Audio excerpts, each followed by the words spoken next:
Hello friends, ఈరోజు 21 August 2024.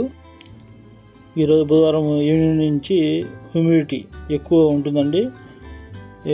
ఈ humidity బుధవారం సాయంత్రం నుంచి వీకెండ్ అంటే శనివారం సాయంత్రం వరకు ఉండొచ్చు అని చెప్తున్నారు. ఇది దాదాపుగా 90% ఎక్కువ ఉంటుందంట వీకెండ్లో. కావున బయట పని చేసేవాళ్ళు తగిన జాగ్రత్తలు తీసుకోగలరు. Ministry of education Kuwait government వారు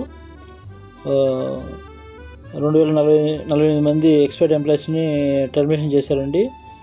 ఎందుకంటే వీళ్ళు మొత్తం గవర్నమెంట్ ఏజెన్సీల్లో కువైతైజేషన్ చేయాలనుకున్నారు. అందులో భాగంగానే 2048 మంది ఎక్స్పైర్డ్ ఎంప్లాయీస్ చేశారు. వాళ్ళు పొజిషన్ వైజ్గా ఉన్నారండి. వాళ్ళు 54 ఎంప్లాయీస్ వచ్చేసి ఇంజనీరింగ్ పొజిషన్లో ఉన్నారు. 1100 మంది టీచింగ్ ఎడ్యుకేషన్లో ఉన్నారు. 324 మంది సోషల్ ఎడ్యుకేషన్ స్పోర్ట్స్లో ఉన్నారు. 24 మంది సైన్స్ ఇన్ఫర్మేషన్ టెక్నాలజీలో ఉన్నారు. 17 మంది ఆర్ట్స్ మీడియా పబ్లిక్ రిలేషన్స్లో ఉన్నారు. 13 మంది ఫైనాన్స్ అండ్ ఎకనామిక్ పొజిషన్స్లో ఉన్నారు. సో ఇది civil service commission resolution number 11/2017 ఆ రూల్ ప్రకారము ఈ విధంగా వాళ్ళు కువైతైజేషన్ చేస్తున్నారు గవర్నమెంట్ ఏజెన్సీలో. నిన్న రాత్రి సభా సలమీ ఏరియాలో అన్ని వైపులా చెక్ పాయింట్లు ఏర్పాటు చేసి చాలామంది ట్రాఫిక్ వైలేటర్స్ని అరెస్ట్ చేశారండి. ఇలాంటి చెక్కింగ్లు కంట్రీ మొత్తం రెగ్యులర్గా ఉంటాయని చెప్పేసి వాళ్ళు చెప్పారు. ఇలా చెక్కింగ్ చేయడం వల్ల సెక్యూరిటీ మెయింటైన్ చేయొచ్చు, combat crimes and negative phenomena inside country control చేయొచ్చు అని చెప్పేసి వాళ్ళ ఉద్దేశము. సో కువైత్ రెసిడెన్సీగా ఉండే వాళ్ళందరూ జాగ్రత్తగా ఉండాలని కోరుచున్నాను. ఈరోజు కువైట్లో స్వల్ప భూకంపం వచ్చిందండి. ఈ నార్త్ ఈస్ట్ కువైట్లో 3.5 మ్యాగ్నిట్యూడ్తో 6 కిలోమీటర్ల భూమి లోపల వచ్చిందండి. 4:46 సాయంత్రము. అలాగే రెండో చిన్న భూకంపం వచ్చేసి 6:33 2.2 మ్యాగ్నిట్యూడ్తో వచ్చిందండి. ఎటువంటి ప్రాణ నష్టం కానీ ఆస్తి నష్టం కానీ జరగలేదు. ఈరోజు కువైట్లో బంగారం ధరలు ఒకసారి చూద్దాము. 1 గ్రాము 24 క్యారెట్లు 24.950 ఉందండి. అలాగే 1 గ్రాము 22 క్యారెట్లు వచ్చేసి 22 దినార్ల 879 ఫిల్స్ ఉందండి.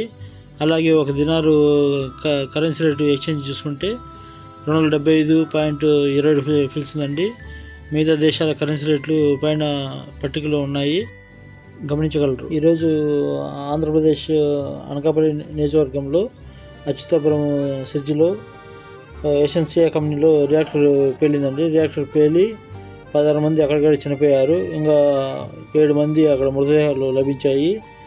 ఈ ఘటన మధ్యాహ్న భోజన విరామ సమయంలో జరిగింది.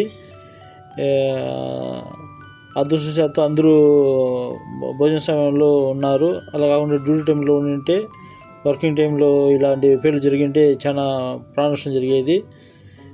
ఒక 50 మంది వరకు గాయాలపాలు అయ్యారు. వీళ్ళందరూ దగ్గరలోని ఆసుపత్రులకు తరలించి ప్రథమ చికిత్స అందిస్తున్నారు. సో ఎప్పటికప్పుడు గవర్నమెంటు ఈ పేర్లు జరిగిన ప్రాంతాన్ని అత్యవసర పరిస్థితుల్లో గమనిస్తూ ఉంది.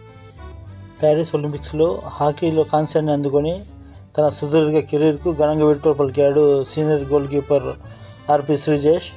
తాజాగా కేరళ ప్రభుత్వం అతనికి 2 కోట్ల నగదు పురస్కారం ప్రకటించింది. రాష్ట్ర ముఖ్యమంత్రి పినరయ్ విజయన్ అధ్యక్షతన జరిగిన కేబినెట్ సమావేశంలో ఈ మేరకు నిర్ణయం తీసుకున్నట్లు సీఎంఓ బుధవారం ప్రకటించింది. భారత హాకీ జట్టులో సభ్యుడు 2024 ప్యారిస్ ఒలింపిక్స్లో కాంస్యం సాధించిన శ్రీజేష్కు 2 కోట్ల రూపాయల బహుమతిగా అందిస్తున్నామని ప్రకటన తెలిపింది. ప్యారిస్ ఒలింపిక్స్ వీడ్కోలు సభలో కూడా శ్రీజేష్కు ఆహ్వానం అందుకొని దాంట్లో పాల్గొనడం జరిగింది. ఈ వీడియో మీకు నచ్చినట్లయితే లైక్ చేయండి, కామెంట్ చేయండి, షేర్ చేయండి, సబ్స్క్రైబ్ చేయండి. Thanks for watching.